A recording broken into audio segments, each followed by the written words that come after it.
अस्सलाम वालेकुम। प्रोग्राम 13 में काबिल कौन के साथ आसमा गर्देज़ी आपकी खिदमत में हाजिर है। उम्मीद है आप सब लोग ठीक ठाक होंगे, खैरियत से होंगे और अपनी रूटीन की एक्टिविटीज़ में बिज़ी होंगे।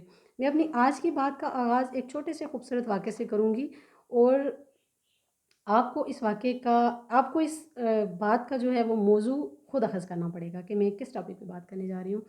तो वाक़या कुछ इस तरह से है कि फ़ातिह आलम सिकंदर और अरस्तू एक घने जंगल से गुज़र रहे थे। जंगल से गुज़रते हुए एक बरसाती नाला आया और वो बरसाती नाला बहुत ख़ौफ़नाक था, उसमें बहुत ज़ोर की तूफ़ानी आई हुई थी। अब उस नाले से गुज़रने के लिए अरस्तू और सिकंदर में बहस छिड़ जाती है कि पहले ये नाला कौन अबूर करेगा। अब बहस ये होती है कि वो दोनों ही पहले नाला अबूर करना चाहते हैं, लेकिन आखिरकार अरस्तू हार मान लेते हैं और सिकंदर वो नाला पहले अबूर कर लेते हैं और उसके बाद अरस्तू भी वो नाला अबूर करते हैं।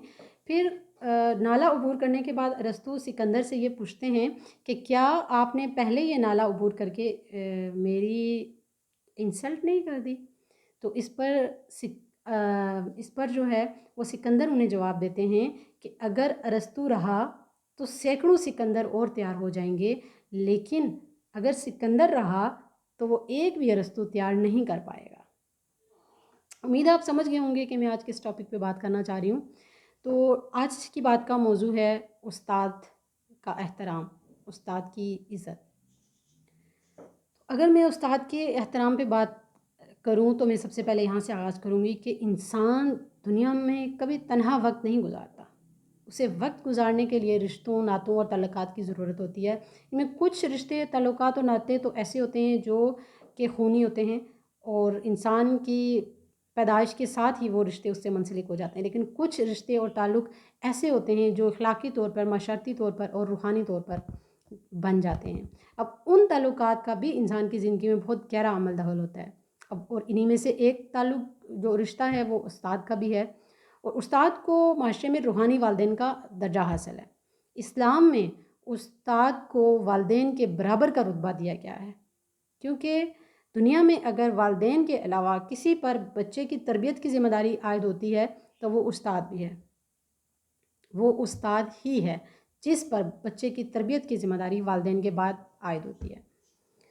और क्योंकि वो उस्ताद ही है जो हमें दुनिया में रहना, सहना, चलना, बैठना, उठना और बहुत से जो आदाब हैं वो सिखाता है। किताबों के इल्म के साथ साथ हमें हकीकी ज़िंदगी का मकसद जो है वो भी समझाना एक उस्ताद ही का कारनामा है। चनाचे मैं तो ये कहूँगी कि उस्ताद हमेशा से वाजिबुल एहतराम शख्सियत है। वो इस वजह से कि वालिदैन हमें दुनिया में लाए, लेकिन हमें दुनिया में रहने, सहने, सिखाने, खाने, पीने, उठने, बैठने, पढ़ने, चलने तक के जो आदाब हैं, वो सिर्फ़ और सिर्फ़ एक उस्ताद ने सिखाए हैं।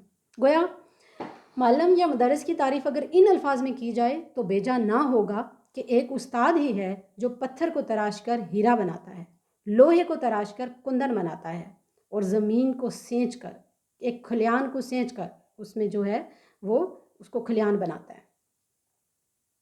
तो इस एतबार से एक उस्ताद जो है वो मेमार भी है, वो किसान भी है और वो लोहार भी है। मतलब एक उस्ताद जो है वो इंजीनियर बनाता है, डॉक्टर बनाता है, उस्ताद बनाता है, वो जितने भी पेशे हैं वो तमाम के तमाम एक उस्ताद के साथ मुंसलिक हैं। तो यहाँ पे हम देखें कि इस्लाम में क्योंकि उस्ताद को वालिदैन का दर्जा दिया गया है, तो वो इसी वजह से दिया गया है कि वो उस्ताद जो है उसका हमारी ज़िंदगी के अंदर बहुत बड़ा कंट्रीब्यूशन है। सो उस्ताद लायक ताज़ीम है, लायक तकरीम है। एक ज़माना था कि जब तालिब इल्म घरों से दूर रहकर मीलों मीलों का सफ़र करके, दर दर की ठोकरें खा के, मीलों का पैदल सफ़र करके साल हा साल स्कूलों में घूमते रहते थे और घर से दूर रहकर अपने प्यासे मन को सैराब करते थे। उस्तादों की डांट डपट खाते थे, उस्तादों के बहुत कड़ी से कड़ी सज़ाएं झेलते थे और फिर जाके जो है वो एक अपनी ज़िंदगी का मकसद पाते थे। और वही तालिब इल्म असल में जो है वो बाअदब और बातमीज़ होते थे।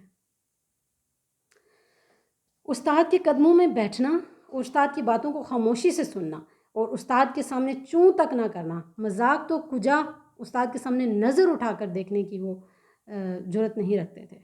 और ये कोई उस्ताद के डर की वजह से नहीं था, ये एक इंटरनल रिस्पेक्ट थी उस्ताद की, जो उस तालिब इल्म के दिल में होती थी। उस्ताद के सामने हाथ बांध कर खड़े होना ये कोई ग़ुलामी की अलामत नहीं है, ये एक इज़्ज़त और एहतराम की निशानी है। सो ये उस वक्त के लोग किया करते थे। और फिर वक्त बदला और वक्त के साथ साथ हमारी अखलाकियात, हमारे मयार सब बदलते गए और तहज़ीब बदल गई, हमारे आदाब और आदात और अतवार सब बदल गए। तो हकीकत ये है कि आज के दौर में उस्ताद बनना जुए शीर लाने के मुताबिक है। पहली बात तो ये है कि कोई उस्ताद बनना पसंद ही नहीं करता आज के दौर में, और अगर कोई हादसातन या इत्तफाकन उस्ताद बन जाता है तो वो बेचारा अपनी इज़्ज़त खो बैठता है।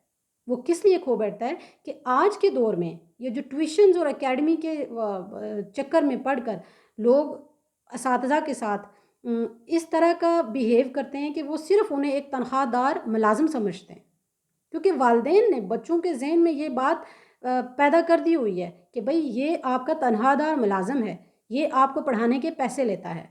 तो फिर वही चीज़ बच्चे के ज़हन में परवरिश पा रही है और वो बजाय उस्ताद की इज़्ज़त करने के उसको सिर्फ़ एक मुलाज़िम ही समझता है, जिसे वो तनख्वाह देता है, जिसे वो फ़ीस अदा करता है और वो उसे पढ़ाने के लिए आता है। तो दरमियान में से क्या माइनस हो गया?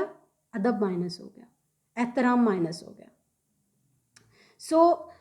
वालिदैन के ऊपर ये ज़िम्मेदारी आयद होती है कि वो बच्चों को ये सिखाएं कि उस्ताद का एहतराम क्या है, उस्ताद का एहतराम क्यों ज़रूरी है, और उस्ताद की ज़िम्मेदारी आपको पढ़ाना तो है, लेकिन आपकी ज़िम्मेदारी भी उस्ताद का अदब और एहतराम करना है। क्योंकि मेरा इस बात पे ईमान है कि वही लोग ज़माने में तरक्की पाते हैं, वही उरूज पाते हैं जो अपने वालिदैन के बाद अपने उस्ताद के फर्माबरदार होते हैं और अपने उस्ताद का अदब करते हैं, एहतराम करते हैं और दिल की गहराइयों से अदब करते हैं।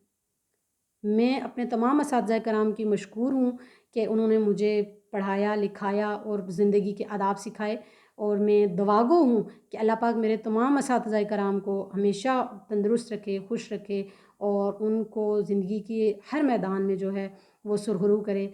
और मैं आप सब लोगों से भी यही उम्मीद करूँगी कि आज के दिन अपने आप से ये अहद करें कि अपने बच्चों को जो है वो उस्ताद का एहतराम करना सिखाएँगे, उस्ताद की ताज़ीम और तकरीम करना सिखाएँगे। और यकीन कीजिए कि जब आपका बच्चा उस्ताद का एहतराम और तकरीम करना सीख जाएगा तो वो आपका अदब और एहतराम करना भी सीख जाएगा। अल्लाह हाफ़िज़।